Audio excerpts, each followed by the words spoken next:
welcome to our first webinar of a series of webinars hosted by Pipple Amsterdam for Women in Data Science. So Women in Data Science conference is originally founded by Stanford University, and we from Pipple are very proud to be one of the hosts of these events where we inform and inspire you about data science and give female experts, the floor to tell about their stories. Pipple is a data science company originally founded in Eindhoven and also has a location in Amsterdam. And today I will be your host. My name is Roos. I'm a data scientist at Pipple, and today I'm here with Olivera. Olivera, how are you? I'm doing pretty well. I'm very happy to be here. Nice. Okay. Olivera Rakic is working for a company called Entis. Olivera, can you shortly introduce yourself? Yeah. So originally I come from Serbia. I came here in 2005. I've done my master's and my PhD in Leiden in astrophysics. And since 2012, I've been in the industry. So first, actually with the same team that I'm working for now, we were first a part of Deloitte, and now we are an independent company, Entis. Okay. So today, Olivera will tell a bit more about how data science can support sustainable long-term investing. First of all, I want to make you aware that during the premiere of this webinar, you can go to our website, wits.amsterdam, and there will be a chat box available where you can ask all your questions and put your remarks. Olivera will be present during this premiere, and she will be available to answer all of your questions. With that being said, I think we can start. Olivera, the floor is yours. Thank you very much. So I would like to say first a few more words about Entis. So we are a small tech company at the intersection of finance, data science, and sustainability. As I said, since 2018, we are an independent company, majority owned by APG. Before that, we were a part of Deloitte Innovation. We are 18 people at the moment, 7 nationalities, so we are very diverse. On Thursday, you already heard a little bit about APG. APG is a investment fund with clients' pension funds, among the largest pension funds in the world. It manages about 500 billion euros. And just to put that in perspective, the GDP of the Netherlands is about 900 billion. So this is a very, very important institution. Wow, it's really big. Yeah. So it invests pensions for about 4.5 million participants. When it comes to data science, it can really play needs in all the different... Start again. Okay, so when it comes to data science, it can really be useful for addressing almost all pension investor needs. So what are the pension investor needs? So of course, pension fund needs to generate excess returns for their participants. So it's not sufficient to just generate returns. They have to be better than, for example, what you would get from just investing in an index fund. Then it's about investing in a sustainable and responsible way. As a pension fund, you have a long-term perspective, and you want to generate a nice pension for your participants, and also they should live in a world where they can breathe air and their house is not underwater. And finally, you want to do all of this efficiently, so it's also about reducing costs. Nowadays, there is an exponential growth in data sets that can help with reaching these needs. And there is a wealth of tools, machine learning tools, AI tools. And now the question is how do you take that and how do you incorporate it in your, for example, investment process and in your organization? I'm going to be talking about the top two. I'm going to be showing two applications. So I'm going to talk about how we use data science for factor investing and how we identify responsible and sustainable investments. So starting with the sustainable development investments, I'll call them SDIs. So in 2015, United Nations came up with the Sustainable Development Goals, and they concern things such as, for example, reducing poverty or providing nutritious food for everyone in the world or providing healthcare for everyone in the world. And investors have been increasingly interested in at least understanding, okay, like how are their portfolios like contributing to the SDGs, Sustainable Development Goals. And for example, ABP, like they're even, they have expressed publicly their commitment. So ABP is a fund behind APG, like one of the clients, right? So ABP has expressed their commitment to having in 2025, 20% of the assets under management actually aligned with the SDGs. So it's important. So what SDIs are companies that meet the risk and return criteria of the asset owners, and then at the same time have products and services that are contributing to SDGs. So it's important to make a distinction between. So there's a company's conduct. Typically, so there are data providers out there that provide, for example, company ratings on their conduct, so environment, social, governance. But here we are talking about about their products and services. So this is a complementary view, because, for example, you might be producing candy, and have great governance, taking care of the environment, but that's not going to solve the nutrition problems in the world. So this is really about companies that, for example, through their products, such as there is a wind turbine producer, so that is contributing to reducing the effects of climate change.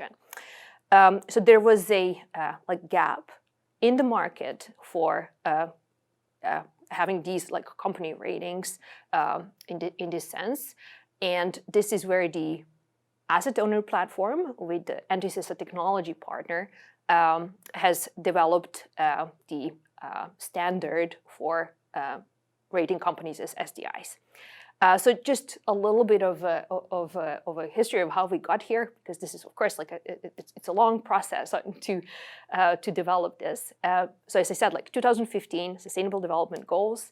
In 2016, APG and PGGM is a partner of APG in the asset owner platform. PGGM is another large pension investor in the Netherlands.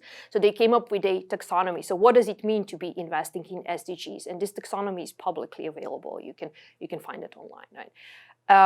Then in 2017, we did a project with APG, showing, because, okay, so the challenge is that you have something like 10,000 companies that an investor can invest in, and then you need to say to what extent are their products and services aligned with SDGs. So it's a massive amount of work, and this is where data science can really help to make this more efficient and to reveal all the data that could help you make a decision. So we've done a pilot project. We have shown what you can do, and then in 2018, APG bought out our team from Deloitte. We've become an independent business unit, and at the end of 2018, I think that was the first time that we've classified all 10,000 companies. Finally, this year, the asset owner platform was launched. So aside from APG, PGGM, there is now a pension fund from Canada, BCI, and there's also Australian Super.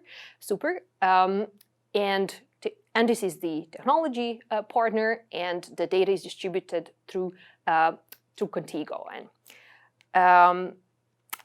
as I said, it's a massive project, and you really cannot make mistakes, because it's about it's not enough to, for example, be 98% correct in your classification, right? So there is really a question. Okay, so how do you classify 10,000 companies? How do you classify them accurately, and how do you get the consistent result year over year? So I'll go through this high-level process of how we actually do this.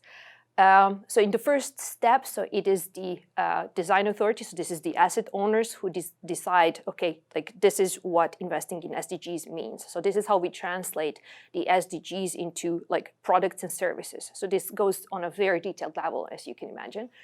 And then in the next step, so this is where the most of data science happens. So we get all the publicly available information about companies. So like we get their annual reports, we scrape their website, we get company descriptions from different data sources.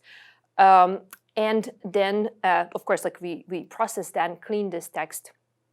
And then we try to, like, so for each product category that qualifies for SDIs, like we create topic models using word embeddings, like for those people who are familiar with machine learning. And like why that is important, it's because, for example, if you're looking for companies that do something in the solar power space, then by you doing the topic modeling, you're also going to discover, okay, well, companies, when they talk about solar power, they also talk about the photovoltaic cells or about the solar panels and so on. So, so that helps you then identify important topics in all these texts that are available about companies. So this then helps us to prioritize, to say like, well, like these companies are more likely to be having products and services that are aligned with SDGs. In the next step, this data is presented to the people who then classify companies. So the result of the classification is that okay, this percentage of revenues is contributing to the SDGs, and this percentage is, for example, neutral, and this is harmful. So the people who classify companies then have the evidence to be able to say, well, like this is actually how the revenues are distributed. Then we also have a number of automated checks to make sure that we didn't make a mistake. We have another like human check around. And then finally, the data is ready to be distributed by our distribution partner, Contigo. We, at the moment, the number of companies that is available through Contigo is close to 8,000, and companies are globally distributed. So these are publicly listed companies from all over the world. And an interesting thing to note is that of all these companies, about like 15, like less than 20% of companies are considered SDIs. So about like a bit over 900 companies are like have a majority of their revenues aligned with SDGs, and then like some smaller number has between, so we call it decisive, and it's between 10 and 50% of revenues. One thing to note is that, for example, like it is easier for companies in one sector to qualify as SDGs than in others. So, for example, companies in the healthcare sector, like it's easier than, for example, if you're in the energy sector. Yeah, so that is not surprising, Gwen. Okay, so this is what I wanted to say about the sustainable development investments, and I'm like very happy to answer all the questions, and you can find a lot of information on the internet as well. And now about a second use case. So this is about like generating excess returns, and about quant investing. So quantitative signals from unstructured data. I'll just give a little introduction about like how does this work. So the quant investing. So this is, so we call it factor investing, and factors are just properties of stocks, so securities, but in this case stocks, properties of stocks that are associated with higher returns.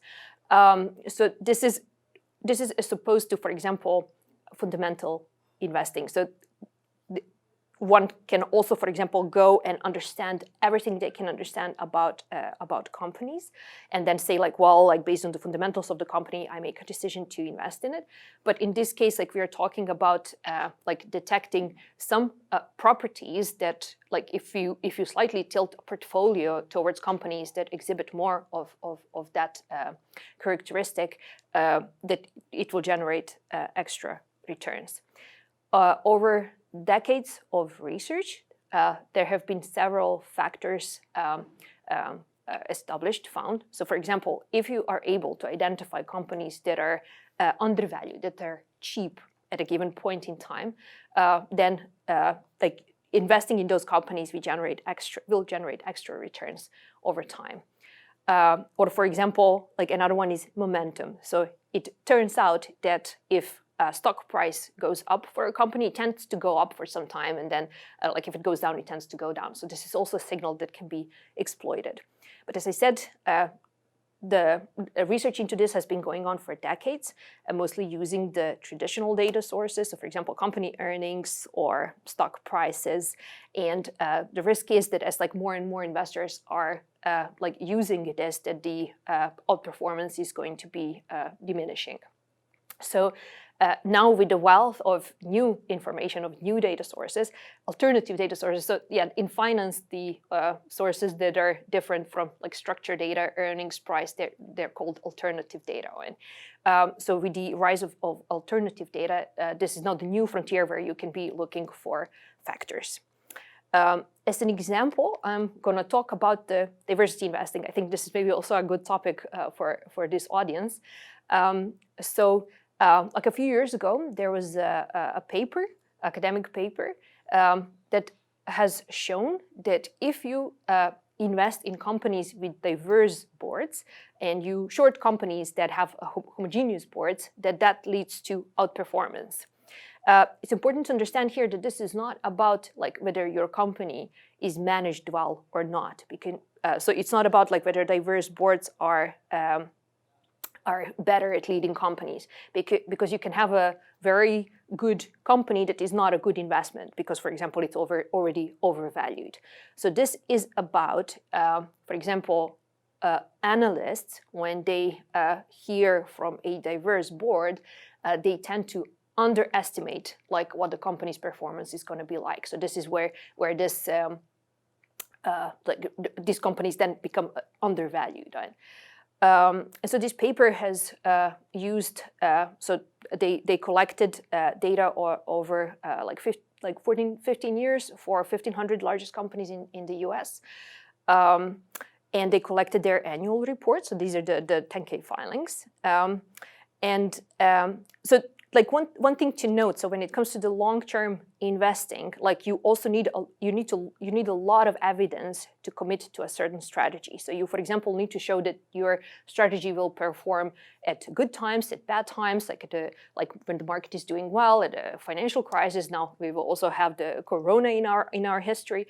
So you need to show that your investment strategy works over a long period of time. And like one of the biggest challenges with doing this type of work and this type of research, this type of investing, is collecting high quality data, because there is a lot of data providers that provide data that is complete for like in the more recent years. But for example, if you want to really have the data that like without bias, that tells you, okay, this is what the world looked like in the year 2000 or 2001. So that's really challenging. This paper, like they used the 10K filings, the annual reports of the US companies, and regulation there says that each annual report needs to disclose the biographies of executives. So with for example, like a short description of, well, this is the school they went to, and these are the previous companies that they worked for. And then, so they extract these biographies from the annual report, and then they do the pairwise coincide similarity. So they just compute the similarity between all the biographies, and then they say, well, the average of this is the diversity. So it's a very like data sciencey measure, right? And then they say that if you invest in companies that are diverse according to this measure and homogeneous, and go short homogeneous companies, that leads to outperformance of something like 6% per year, which is really huge. So this is like performing above the market. And then just a little bit, I just wanted to show like, so why is this hard? So for example, the annual reports, they like often have, for example, 100,000 words. So they are very long documents. And like you need to find a part that is about biographies, and then like you need to extract them and to say like, well, these are the people, and sometimes that's easy because it's like one person per paragraph, or for example, you have the biographies in a table. But often it can be like quite messy. So for example, you can have a part of the information in a table and then the rest is like all in one paragraph. Or for example, you can have people mentioned like here, but then like saying, well, for this person's biography, please like look somewhere else, sometimes even in a different document. And like or people's information is split over different paragraphs. But this is the hardest part, essentially, like getting the biographies for like thousands of companies over time from thousands of documents. And like what we did there was, so for example, we would first split the annual report into paragraphs. Then we would do machine learning. So we had a training set saying like, well, these paragraphs are biographies and these are not. So then we would do machine learning and say like, well, these are the probabilities that a paragraph is a biography. Then we say, okay, like if you have an overdensity of biographies like close together, and then for example it says paragraph is a biography, it's a biography, it's a biography, and it's not, and then again it is, then we say, well, actually this is probably a false negative, so this is also a biography. So like we do that step. And then what we also have to do, like sometimes like you have in the same document mentions of both the executive biographies and then in a different place of non-executives. So that's hard because like they are biographies, but you need to figure out which are the executives and which are just which are the non-execs. So we have another machine learning step there. And then like sometimes like we also have to, for example, if there are biographies split over different paragraphs, like we also need to do named entity recognition and then to like merge paragraphs. So yeah, so it is quite involved. And then still, like in some cases, like you just need to do it by hand. And then finally, like when we have this, like we compute the diversity score, and yeah, so we've actually managed to reproduce the conclusions of the paper. So we also find that these portfolios outperform. But one thing that we found is also that it's often quite sensitive to the outliers, or not to the others, but for example, so one way you test these strategies is you say like, well, what would happen if I invest in a portfolio that is market cap weighted, as opposed to, for example, equal weighted. So this is how you decide like what is the weight of a company in your portfolio. And then, for example, when you do value weighted, it can be dominated by very large companies. And then we found that our result was actually very sensitive to like one of those companies we had in the portfolio. But this is the value of actually like doing this research in-house, because then like you have control over all the pieces, and you can ask questions that, for example, are not disclosed in a paper. So that was an example of how we use data science in like really in investing, in quant investing.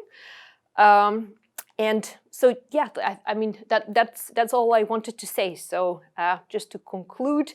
So the first example I talked about was about sustainable development investments. So this is the complementary view to ESG. So in addition to the company's conduct, we also care about the company's positive impact through products and services. The second thing was about excess returns and research we are doing with alternative data, so with unstructured data. I guess that's also a thread. At Entis, we are really specialized in unstructured data and natural language processing. Yeah, I'm open for any questions that people might have. Thank you very much for your attention. Thank you, Olivera, for your first talk, for the kickoff of this series of webinars. I think Olivera gave us great insights into how data science can be used in the investment world, and also showed me, at least, some new things that I didn't know about investing. So thank you for that. Very happy to hear that. I think what's important for you to know is that if there are any questions left, you can still leave them in the chat box and Olivera will be there to answer them. As said, this is the first kickoff of our series of webinars, and there will be many more coming of very interesting speakers that will tell something about their experience about data science in their field of the company that they work in. You can find the list of webinars on our website, wits.amsterdam. Thank you for watching and hopefully see you next time.